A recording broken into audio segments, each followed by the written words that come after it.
வலைக்கம். இங்கே பாருங்கள், இது ஒரு வகை கீரை, காங்கும் கீரைன்னுவாங்க.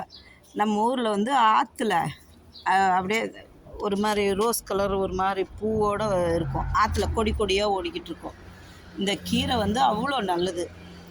இதை சுண்டுறது இன்னும் ஈஸி. இதை சுண்டி சாப்பிட்டா இந்த இடுப்பு வலிக்கு, இந்த சூட்டு தணிக்கும்.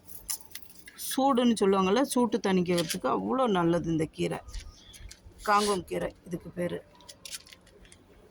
இது பஹ்ரைனில் எங்கள் வீட்டில் வச்சுருக்குறேன். இது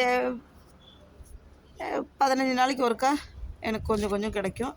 நான் வெட்டிட்டு அப்படியே கொஞ்சம் ஒரு வெங்காயம், ஒரு பச்சை மிளகா போட்டு அப்படியே வணக்கி சாப்பிட்ருவேன். பாருங்க, இது வந்து சுகருக்கு நல்லது. இந்த நித்திய கல்யாணின்னுவாங்க. சுகர்காரங்க இந்த அடி வேறு வருதலும் எடுத்து நம்ம காய வச்சு டெய்லி காலையில் ஒரு ஸ்பூன் சாப்பிட்டோமா ரத்தத்தில் உள்ள சுகர் நமக்கு குறையும். அப்புறம் பாருங்கள், கீழா நெல்லி இருக்குது. நான் கீழா நெல்லி எல்லாம் சும்மா துவையில் அரைப்பேன். கீழா நெல்லி இது பூரா கீழா நெல்லி தான் போட்டு வச்சுருக்குறேன். இங்கே பாருங்கள், பொன்னாங்கண்ணி, அதுக்கும் கீழா நெல்லி இருக்குது. இங்கே பாருங்கள், பொன்னாங்கண்ணி, பாருங்கள் கீழா நெல்லி எல்லாம் மருந்து. அப்புறம் வந்து நான் வாரத்தில் ஒரு நாள் முடக்கத்தாங்கீரை சட்னி அரைப்பேன். பாருங்க, முடக்கத்தாங்கீரை அவ்வளோ நல்லது.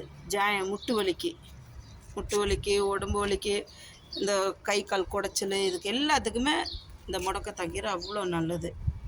இதுலேயும் 2 புளிச்சக்கீரை செடி போட்டிருக்கேன். உள்ளுக்கு இருக்குது. வெங்காயத்தை யாரோ பறிச்சுட்டு போயிட்டாங்க. இங்கே பாருங்க, இதே நித்திய கல்யாணி நிறையா வகையில் இருக்குது. இங்கே பாருங்கள், எங்கள் வீட்டு காந்தாரி மிளகு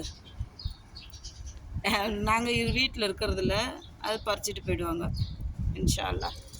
பாருங்க, இதுதான் எங்கள் கார்டன், குட்டி கார்டன். அப்புறம் எங்களது ஒரு முருங்கை மரம் இருக்குது. பாருங்கள், எல்லாம் பூவும் பிஞ்சுமா தொங்குது. மாஷா அல்லாஹ், மாஷா அல்லாஹ். இது பஹ்ரைனில் இருக்குது.